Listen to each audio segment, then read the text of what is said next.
20 minutos, con el patrocinio de Liuna, local 183. Feel the power.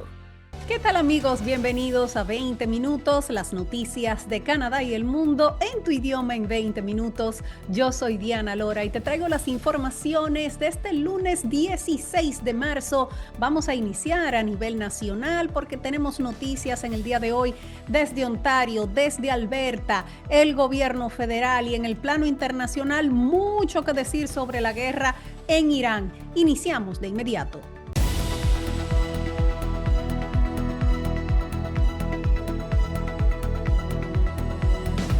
Vamos a empezar con la provincia de Ontario, porque el Premier Ford quiere que las audiencias sobre libertad bajo fianza se transmitan en vivo, como una forma de prevenir que los jueces dejen fácilmente en libertad bajo fianza a delincuentes. El Premier de Ontario, Doug Ford, está proponiendo que las audiencias se transmitan en directo para que todo el mundo pueda verlas. Ford también manifestó su deseo de que se exija a los jueces una justificación escrita obligatoria cuando se le conceda la fianza a un delincuente violento. Escuchen a Ford. Sabemos que debemos hacer más para solucionar las deficiencias del sistema de fianzas y proteger nuestra provincia. Por eso estamos explorando nuevas medidas para transparentar nuestro sistema de fianzas mediante la transmisión en directo de las audiencias de solicitud de fianzas que actualmente no son accesibles al público, salvo para quienes asisten al tribunal en persona. Ahora mismo, cuando se le concede la fianza a un delincuente, no se proporciona ninguna justificación. El juez simplemente dice hasta luego. Necesitamos cambiar eso para garantizar que se proporcionen razonamientos claros, mayor coherencia en las decisiones y una revisión pública más sencilla. Ya es hora de que nuestros jueces tengan que rendir cuentas. No estamos seguros cómo va a funcionar esto, porque las pruebas presentadas durante las audiencias de fianza suelen estar sujetas a prohibiciones de publicación. Ford no explicó cómo va a ser posible entonces transmitirlas en directo en esas circunstancias. Él dijo además que para eso la provincia va a necesitar crear un panel de control regional anónimo para identificar sesgos, promover la rendición de cuentas y restaurar la confianza pública. Ford lleva tiempo criticando lo que él considera como leyes de fianza demasiado permisivas. La policía también se ha quejado de que las llamadas leyes de libertad bajo fianza, de detener y liberar inmediatamente, que permite que muchos delincuentes vuelvan a la calle poco después de ser arrestados, todavía no se le haya encontrado una solución. Ford dijo que planea discutir este tema con más detalles con el fiscal general de la provincia y con el procurador general en las próximas semanas. Pero mientras el Premier Ford quiere que los jueces rindan cuentas, parece que no quiere lo mismo para él, porque en el día de hoy ha defendido el proyecto de ley para que ni él ni sus funcionarios tengan que responder a solicitudes de información.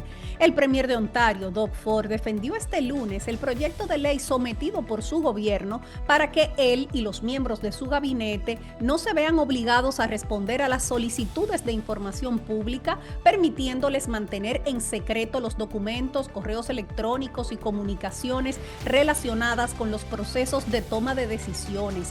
La legislación que fue sometida el pasado viernes mantendrá la confidencialidad del gabinete, por lo tanto, no estarán obligados a las normas de acceso a la información mediante las cuales ciudadanos, periodistas, grupos de defensa solicitan la divulgación de información relacionada con el gobierno. Además, pretenden que la ley sea retroactiva para no tener que responder a solicitudes que tienen pendientes. Esos cambios propuestos surgen después de la derrota del gobierno en un litigio iniciado por la cadena Global News sobre los registros de llamadas al teléfono celular personal del Premier Doug Ford, que también utiliza para asuntos gubernamentales. En enero, un tribunal falló a favor del comisionado de Información y Privacidad y ordenó la divulgación de los registros, pero el gobierno anunció que va a apelar esa decisión.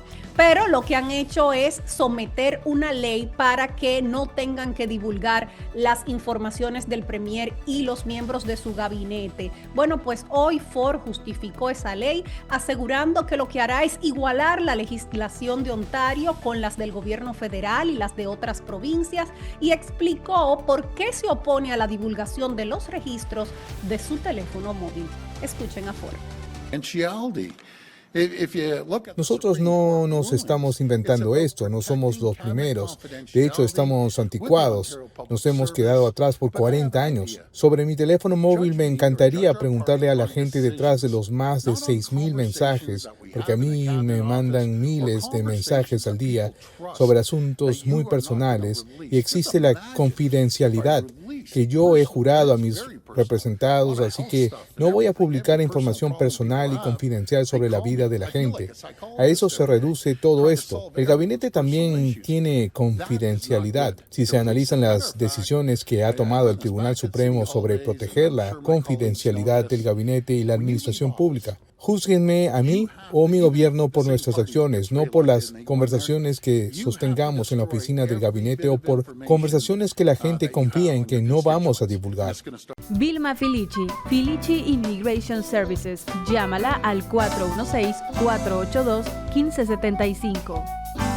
Y ahora vamos a pasar a temas económicos. La inflación bajó en febrero, pero esta cifra no refleja todavía los efectos de la guerra. La tasa de inflación anual de Canadá cayó al 1,8% en febrero, según informó este lunes Estadísticas de Canadá. Sin embargo, los efectos de la guerra con Irán no están reflejados en los análisis de febrero, ya que el conflicto en Medio Oriente inició el último día del mes. El 28 de febrero fue cuando empezaron los ataques.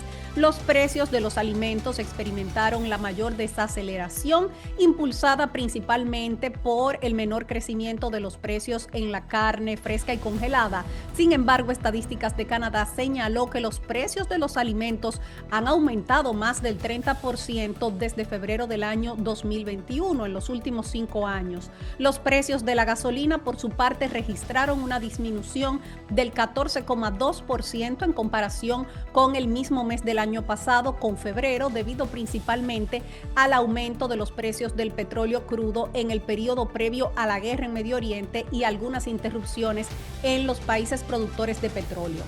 Sin embargo, el impacto total de la guerra no se va a reflejar hasta el informe de inflación del próximo mes, o sea, del mes de marzo.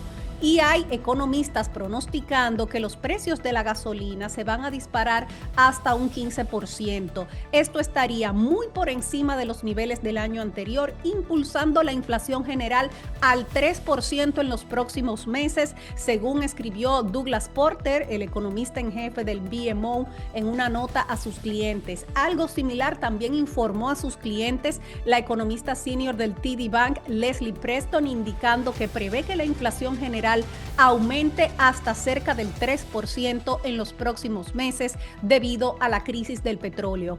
El Banco de Canadá va a analizar detenidamente las últimas cifras de los precios, de la inflación, del desempleo, ya que el Banco Central va a anunciar su decisión sobre tipos de interés este miércoles. El informe de inflación de febrero se publica tras un débil informe de empleos de Estadísticas de Canadá el pasado viernes, que mostró una pérdida de 84,000 puestos de trabajo el mes pasado, elevando la tasa del desempleo al 6,7%. Y amigos, en el día de hoy, Carney y Starmer han señalado la importancia de la reapertura del estrecho de Hormuz. El primer ministro Mark Carney y el primer ministro británico Keir Starmer acordaron durante una reunión en Londres este lunes que se debe restablecer el paso seguro por el estrecho de Hormuz. Su conversación tuvo lugar después de que el presidente de Estados Unidos, Donald Trump, exigiera públicamente a otros países el envío de buques de guerra para mantener abierto el estrecho, y vamos a hablar de eso en las internacionales. internacionales. Pero después de esa reunión esta mañana entre el primer ministro británico y el primer ministro canadiense, hubo un comunicado de la oficina de Mark Carney sobre esa reunión donde solo se mencionó que ambos líderes discutieron la situación en Medio Oriente y que condenaron los ataques con misiles y drones de Irán contra civiles e infraestructura energética.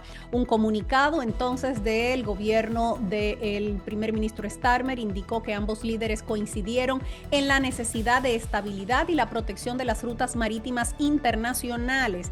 Bill Blair, el alto comisionado de Canadá en el Reino Unido, había declarado previo a la reunión que Canadá apoya los esfuerzos para impedir que Irán obtenga un arma nuclear, pero que no se va a involucrar directamente en el conflicto. El Reino Unido está considerando el envío de recursos para reabrir el estrecho de Hormuz. Irán ha estado atacando buques que transitan por el estrecho desde que Estados Unidos e Israel lanzaron un ataque sorpresa contra Irán a finales de febrero. Irán también ha declarado que permitirá el paso de algunos buques siempre y cuando no pertenezcan a Estados Unidos ni a sus aliados. La guerra, como ustedes saben, ha disparado el precio mundial del petróleo, lo que se prevé que genere una mayor inflación, agravando la crisis de asequibilidad en Canadá y Estados Unidos, pero hasta este momento lo que ha dicho el gobierno canadiense es que el país no se va a involucrar, y vamos a hablar más de eso en las internacionales para que vean cómo Trump está presionando a los países aliados para que entren en el patrullaje del estrecho. Pero antes de irnos a las internacionales, vamos a cerrar este bloque nacional con una buena noticia. Alberta será sede del Mundial de Hockey 2028. Alberta y la República Checa serán sede de la cuarta edición de la Copa Mundial de Hockey sobre hielo, que enfrentará a varios países y que se celebrará en febrero del 2028, según la NHL. Calgary y Edmonton presentaron una candidatura conjunta para albergar el torneo. Este lunes, la NHL anunció que la candidatura había sido ya seleccionada en un comunicado también a aficionados al hockey de todo el mundo. 7 partidos se van a jugar en Calgary, en el Scotia Place, el nuevo estadio de los Calgary Flames. Las 2 semifinales y la final se disputarán en Edmonton, en el Rogers Place. Praga, República Checa, será la ciudad europea anfitriona del torneo, donde se jugarán 7 partidos en el O2 Arena. Esta tarde, la premier Danielle Smith participó del anuncio y celebró la sede de la Copa Mundial de Hockey de esta manera. Con la Copa Mundial de Hockey 2028 podremos mostrar la pasión por el hockey de nuestra provincia en un escenario mundial. Alberta será sede de un total de 10 juegos, incluyendo las semifinales y la final, y le mostraremos al mundo todo lo que tenemos para ofrecer con nuestra gran hospitalidad, nuestras ricas tradiciones y por qué Alberta es el mejor lugar del mundo para vivir, trabajar y jugar. Solo imaginen lo que será ver al equipo de Canadá retomar su lugar de campeón internacional de hockey masculino justo aquí, frente a la gente de Alberta, en nuestro patio. Organizado por la Liga Nacional de Hockey, la NHL y la Asociación de Jugadores de la NHL, el torneo se celebró en el 1996, en el 2004 y en el 2016. Estados Unidos ganó el torneo en el 1996, mientras que Canadá se alzó con la victoria en el 2004 y el 2016. Los planes para celebrar el torneo de 2020 se cancelaron debido a negociaciones de un convenio colectivo. El futuro de la Copa Mundial entonces fue incierto en los años siguientes. La NHL y la Asociación de Jugadores desistieron de celebrar el evento en el 2024 y tras una larga espera, el torneo regresará en el 2028 con Alberta como sede. Vamos a una pausa y ahora sí, en el plano internacional, hablaremos sobre la exigencia de Donald Trump para que otros países envíen buques de guerra al estrecho de Hormuz. Regresamos.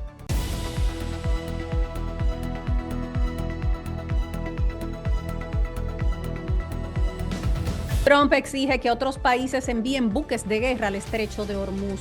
El presidente de Estados Unidos, Donald Trump, declaró que ha estado exigiendo a otros países el envío de buques de guerra para mantener abierto el estrecho de Hormuz, mientras los precios del petróleo se disparan por la guerra con Irán. El presidente se negó a nombrar a los países con los cuales su administración está negociando para que se unan a una coalición que supervise la vía marítima por donde fluye normalmente aproximadamente una quinta parte del petróleo mundial. Pero en sus declaraciones a la prensa a bordo del Air Force One mencionó a China y también a los países de la OTAN. Vamos a escuchar cómo lo ha estado exigiendo Trump. Estamos hablando con países sobre la vigilancia del estrecho de Hormuz, porque como saben, nosotros usamos muy poco de ese petróleo, apenas 1 o un 2%, mientras que China, por ejemplo, obtiene alrededor del 90% de su petróleo del estrecho de Hormuz. Sería bueno que lo vigilen junto con nosotros y nosotros trabajaremos con ellos militarmente. Será interesante ver cuáles países no nos ayudan a nosotros en una iniciativa tan pequeña como mantener el estrecho abierto. Exijo que estos países intervengan y protejan su propio territorio, porque es su propio territorio, es el lugar de donde obtienen su energía. Deberían venir y ayudarnos a protegerlo. Trump también se refirió a la OTAN asegurando que Estados Unidos ha estado presente para ayudar en la guerra en Ucrania y que tomará en cuenta si no se involucran. Él dijo, si no hay respuesta o si la respuesta es negativa, creo que será muy malo para el futuro de la OTAN. Anteriormente, Trump había hecho un llamamiento a China, a Francia, a Japón, a Corea del Sur y al Reino Unido, pero hasta ahora ninguno se ha comprometido públicamente al envío de buques. Esta tarde, Trump volvió a hablar asegurando que algunos países ya habían aceptado la propuesta y que otros no, pero no quiso nombrarlos. Escuchen a Trump nuevamente. Preferiría no decir cuáles son todavía, pero lo anunciaremos. Marco Rubio lo anunciará. Algunos países están muy entusiasmados y ya están de camino, pero toma tiempo llegar allí. En algunos casos deben navegar todo un océano, pero será rápido. Algunos de los locales están cerca y lo harán. Algunos con mucho entusiasmo y otros menos, y asumo que algunos no lo harán. Hay 1 o 2 que no lo harán, a quienes hemos protegido por 40 años. Con decenas de miles de millones le voy a reportar eso a la Cámara y al Senado. Porque vamos a proteger a países. ¿Por qué vamos a proteger a países que no nos protegen a nosotros? Siempre señalé eso como una debilidad de la OTAN. Siempre los hemos protegido a ellos, pero cuando los necesitamos no nos protegen a nosotros. Trump aseguró que con todo lo que Estados Unidos ha hecho por la OTAN, cuando su país los necesita, los miembros de la alianza deberían saltar, correr a ayudarlos. Y a propósito de esto mismo, la OTAN no va a participar en una misión en el estrecho de Hormuz, dijo en el día de hoy Starmer. Este lunes el primer ministro británico descartó que la OTAN vaya a formar una misión con esos fines. En cambio, dijo que están trabajando con un grupo de aliados en un plan viable para abrir el estrecho, aunque no ofreció detalles sobre ese plan, en qué consistiría. En una rueda de prensa este lunes, Keir Starmer indicó que aún no se había tomado ninguna decisión sobre si el Reino Unido se va a unir a un esfuerzo para patrullar el estrecho y dejó claro que no se tratará de una misión de la OTAN. Escuchen al primer ministro británico.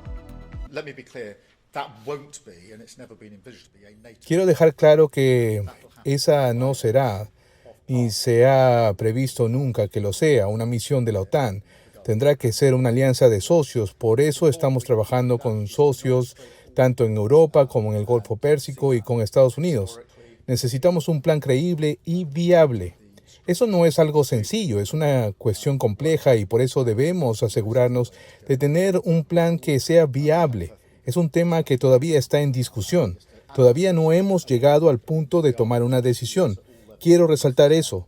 Obviamente es una cuestión difícil, eso es obvio, en lo que respecta a cómo salvaguardar el tráfico marítimo.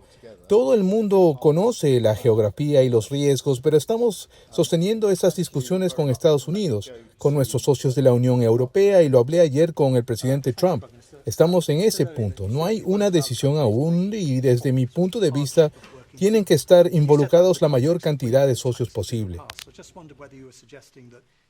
Sobre cómo podría contribuir el Reino Unido en este plan, Starmer dijo que su país puede contribuir con sistemas autónomos de detección de minas que tienen ya en la región y sistemas antidrones, pero no comprometió patrullaje con barcos de guerra ni tampoco tropas.